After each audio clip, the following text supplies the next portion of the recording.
반복되는 제 작업의 비용입니다. 구성원의 문제인가요? 아니면 리더의 문제인가요? 리더로서의 배려는 진짜 소통은 우리 구성원이 두 번 일하지 않게 만드는 것이라는 걸 제 작업을 막을 수 있습니다. 우리 팀장님의 보고서 OK 사인, 컨펌 사인을 받기 위해서 구성원은 한 달에 몇 번의 수정 작업을 거쳤을까요?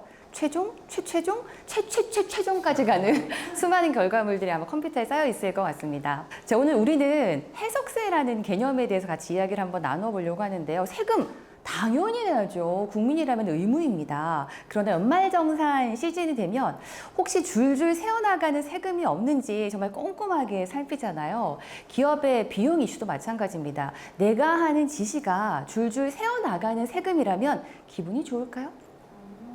자, 이 해석세는 반복되는 제 작업의 비용입니다. 컨펌을 받기 위해서 여러 번 수정하는 시간과 감정의 노동. 자, 이거는 구성원의 문제인가요? 아니면 리더의 문제인가요? 리더. 오늘 리더예요. 네, 오늘 누구의 문제인지 한번 저희가 잘 살펴보도록 하겠습니다. 자, 이미 전 세계적으로 해석세에 대한 실질적인 근거를 저희가 확인할 수가 있습니다. 미국 기업 전체 연간 소통 손실 총액을 한번 살펴봤다고 합니다. 이 불명확한 업무 지시 자체가 만드는 손실을 중심으로 해서 측정해 본 결과인데요. 무려 우리나라로 따진다면 1년간 1,730조 원이 소통이 되지 않아서 생기는 금전적인 손해라고 합니다. 직원 한 명으로 따진다면 이거 연말에 돌려주면 얼마나 좋은 금액이에요. 근데 소리 소문 없이 없어지는 금액이 1인당 1,800만 원의 금액이 된다고 합니다. 워렌 버핏도 소통 능력이 50%가 향상이 되면 그것만으로도 평생의 자산 가치가 크게 오를 수 있다. 여기서 또 소통 얘기를 들어야 돼. 그럼에도 불구하고 우리 조직에서는 줄줄 새어나가는 비용 이슈를 줄이기 위해서 실제 리더의 말이 의미가 있다라고 이야기하는 거죠.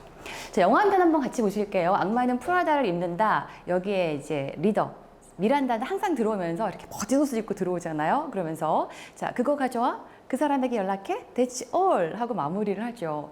자, 그러면 자, 신입 비서인 앤디는 그 사람이 누구야? 그게 어디야? 생각하는 것으로 진땀을 뺍니다. 영화 속에서는 웃음 포인트로 보여지지만 실제 우리 기업 현장이라면 어떨까요? 자, 간결하고 빠른 리더의 지시를 해석하기 위해서 우리 구성원들은 너무나 많은 시간과 감정을 소모하게 됩니다. 그것이 바로 우리가 오늘 얘기하는 숨은 비용이라는 거죠. 리더의 말했다는 우리 구성원들에게 전달됐다로 직결되지 않습니다. 근데 많이 오해하죠.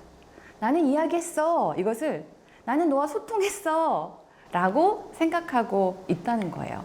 자, 그런데 절대로 실패하면 안 되는 기업에서는, 업종에서는 이미 이 실패를 하지 않기 위해서 확인하는 절차를 구조적으로 가지고 있었습니다. 비행기 어때요? 한번 사고 나면 와, 엄청나잖아요. 비행기 탄 사람들의 목숨이 다 사라질 수도 있습니다. 그래서 이 항공관제에서는 리드백이라는 절차를 가지고 있는데요. 다시 읽어서 확인하는 절차를 말합니다. 그래서 이 관제사가 지시를 내리면 똑같은 언어로 조종사가 그 지시를 그대로 되풀이해서 말합니다. 한 단어라도 오류가 나면 다시 한번 그 지시를 같은 단어로 반복해야 된다는 거죠.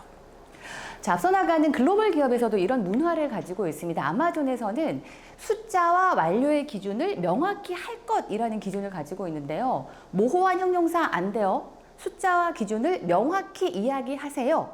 그리고 그 안에 세부적으로 문장당 30단어는 넘지 말 것. 그리고 나만 아는 어려운 용어는 쓰지 말 것. 그리고 문장 끝에 이러한 상태가 모두가 통용하는 완료의 기준입니다라고 반드시 명시할 것이라고 이야기를 하고 있습니다. 자, 우리가 항상 리더로서 조심해야 될 것은 구성원들의 머리에 물음표를 만드는 거죠. 어떻게 해야 하는 거지? 어떤 방법으로 해야 하는 거지? 어디까지 했을 때 컨펌 사인을 받을 수 있는 거지? 이렇게 물음표가 생기는 순간 해석세는 줄줄 새어나가는 거죠. 자, 그래서 저는 불명확한 지시를 해석하는 데 있어서 드는 구성원, 상대방의 시간, 그리고 감정의 비용을 해석세라고 이야기합니다.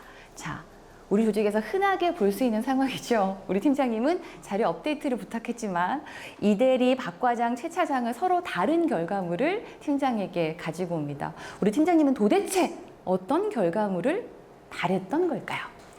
자, 이 해석세 지시자, 그러니까 지시를 하는 사람이 짧고 간결하게 이거 3초 정도 줄여서 우리는 빠르게 말했다. 나는 알아듣게 말했어. 우리 소통했잖아. 라고 이야기하는 순간 내가 줄인 3초가 구성원의 재작업 시간 3시간을 더 소요하게 만들 수 있습니다. 자, 그러면 여기서 어떤 문제가 생기냐? 합의되지 않은 3가지의 공백이 생긴다는 거예요. 자, 첫 번째, 목적의 공백이 생깁니다. 왜 이걸 해야 돼? 이거에 대해서 서로가 명확한 기준을 가지지 않는 거죠. 두 번째, 도대체 언제까지 해야 되는 거고 어떤 수준까지 해야 되는 거야? 라는 기준의 공백이 생깁니다. 마지막으로 어떻게 하는 결과물이 서로가 오케이, 바로 한 번에 컨펌 사인을 받을 수 있는 결과치야. 이 결과의 공백이 생긴다는 거예요. 어떤 형태로 산출해야 되는지가 없다라는 겁니다. 정확히 기억하셔야 됩니다. 어떻게 지시했는가와 어떻게 전달했는가는 전혀 같은 맥락이 아니라는 거죠. 자, 이 3가지 공백으로 인해서 생겼던 엄청난 사건 하나를 같이 살펴보려고 합니다. 나사에서 있었던 일인데요. 1999년에 화성을 향해서 탐사선을 쐈습니다. 힘차게 날아올라서 거의 화성까지 도착을 했는데요. 난데없이 탐사선이 사라졌습니다. 여기서 생긴 손실 비용은 무려 1억 2,500만 달러. 우리 돈으로 한 사람은 1,700억 원 정도가 한순간에 사라진 거예요.